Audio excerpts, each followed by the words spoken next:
Assalamualaikum warahmatullahi wabarakatuh. Selamat pagi, Puhaba Syedara. Kembali lagi dalam Berita Aceh bersama saya, Resti Amelia. Serangkaian berita aktual telah kami siapkan untuk Anda. Berikut 3 berita utama kami pada pagi hari ini.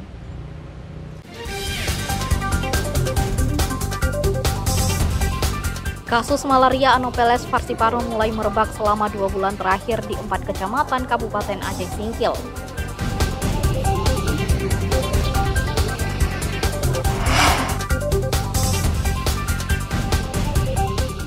Masih tingginya harga kebutuhan pokok mendorong Pemko Langsa menggelar sidak di pusat pasar tradisional Langsa.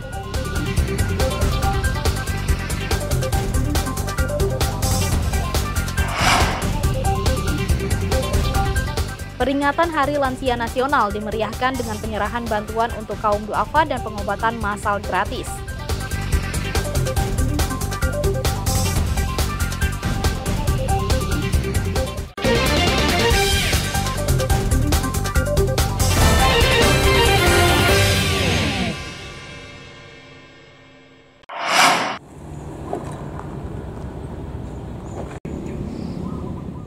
Wabah penyakit malaria Anopheles falciparum mulai merebak di Kabupaten Aceh Singkil.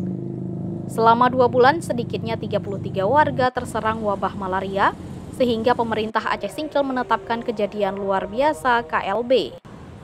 Status dikeluarkan karena peningkatan kasus malaria Anopheles falciparum terus meningkat di Aceh Singkil. Para penderita tersebar di 4 kecamatan. Dari 4 kecamatan, Pulau Banyak Barat merupakan daerah yang paling banyak ditemukan kasus malaria yang mencapai 19 kasus.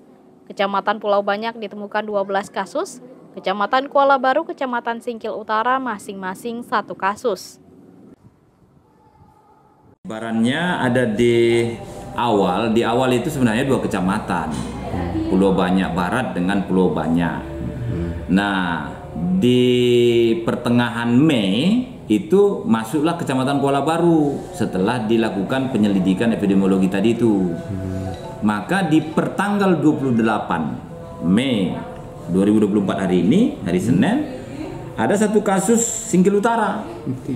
Itu sedang dilakukan PE, penyelidikan epidemiologi juga oleh Penjab Malaria Puskesmas Singkil Utara. Jadi ada 4 Jumlah kasus malaria Anopheles falciparum diperoleh berdasarkan sampel dari petugas Dinas Kesehatan Aceh Singkil.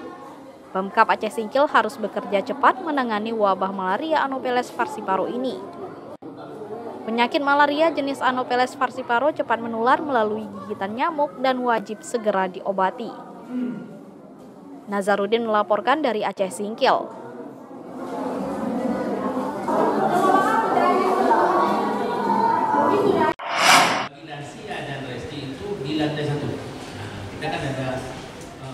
Persiapan keberangkatan ibadah haji embarkasi Aceh secara umur sudah rampung. Kloter pertama calon jemaah haji masuk asrama pada Senin petang dan direncanakan berangkat ke Tanah Suci pada Selasa sore. Jelang keberangkatan, visa 4.710 CJH asal Aceh dipastikan telah terbit. Namun panitia penyelenggara ibadah haji PPIH Aceh telah mempersiapkan sejumlah langkah guna mengantisipasi permasalahan visa, khususnya jika ada CJH yang batal berangkat. Seluruh visa 4.710 CJH asal Aceh dipastikan telah terbit. Selain memberangkatkan petugas ke embarkasi haji pusat untuk mengurus visa, PPIH Aceh juga akan berkoordinasi dengan maskapai guna memastikan kloter bagi jemaah pengganti. Alhamdulillah sampai saat ini tentang pempisaan sudah selesai. Namun apabila terjadi tiba-tiba ada jamaah yang meninggal, tapi itu tidak kita harapkan. Jadi mitigasi yang sudah kita siapkan, tim kita begitu harus berangkat ke Jakarta karena harus diurus visa, maka ini kerjasama dengan Garuda diutamakan. Nanti kita sudah ada jamaah yang siap berangkat, itu sesuai daftar tunggu. Nah, jadi itu kita utamakan nanti. Kalau misalnya si A tidak jadi, lalu kita ambil yang si B di bawahnya.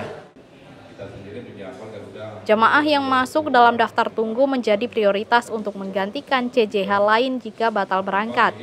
CJH Aceh kali ini terbagi dalam 12 kloter dan dalam kondisi siap berangkat.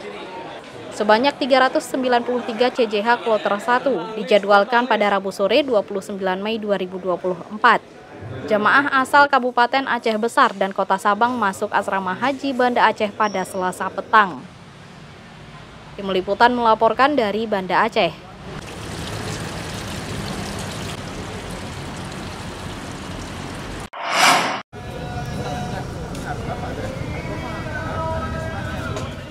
Harga bahan kebutuhan pokok yang terus melonjak di pasaran mendorong pemerintah Kota Langsa menggelar inspeksi mendadak sidak. Sidak ke pusat pasar Kota Langsa untuk memastikan stok kebutuhan pokok mencukupi dan harganya tidak terlalu menyulitkan warga. Penjabat Wali Kota Langsa Saridin bersama unsur Forkopimda meninjau pasar untuk mengetahui harga bahan pokok dan tidak sembarangan dinaikkan oleh pedagang. Upaya ini untuk mengendalikan inflasi daerah yang terus naik akibat harga barang nyaris tak terkendali. Dari pemantauan di lapangan, harga kebutuhan pokok masih stabil. Harga sejumlah bahan kebutuhan pokok di Kota Langsa masih mengacu harga yang ditetapkan pemerintah. Harga bahan pokok kebutuhan masyarakat sehari-hari terkendali. Artinya inflasi atau kenaikan harga di Kota Langsa itu masih terkendali. Semuanya berada di bawah harga acuan pemerintah, kecuali harga daging sapi yang berada di atas harga acuan pemerintah, di mana per kilogram harga daging sapi 150.000, harga acuan pemerintah 140. Secara umum, harga bahan kebutuhan pokok dinilai stabil dan masih terkendali. Hanya harga daging sapi yang masih di atas harga acuan pemerintah. Maimun Zir melaporkan dari Kota Langsa. Memang tabungnya segitu ya? Enggak, isinya servisnya.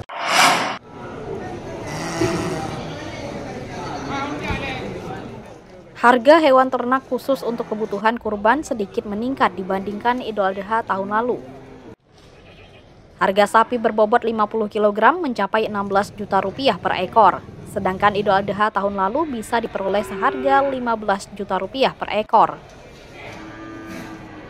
Demikian juga harga hewan kurban kerbau juga naik. Harga kerbau menjelang Idul Adha tahun ini sudah 25 juta rupiah per ekor.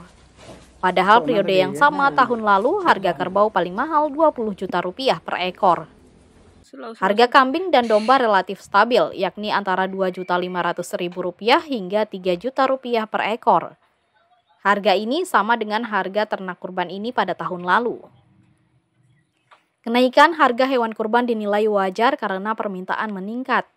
Sedangkan harga daging megang Idul Adha diperkirakan sama seperti megang Idul Fitri.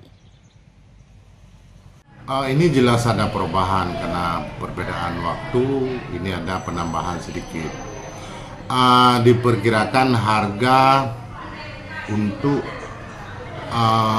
kerbau untuk kurban itu diperkirakan antara 20 sampai 25 juta.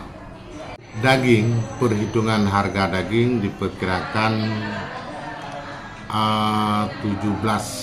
170.000 per kilo sampai 200.000.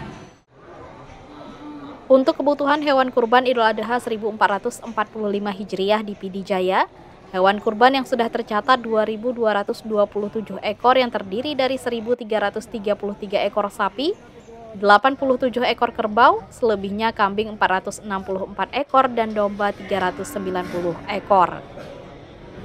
Ramadan melaporkan dari Pidi Jaya.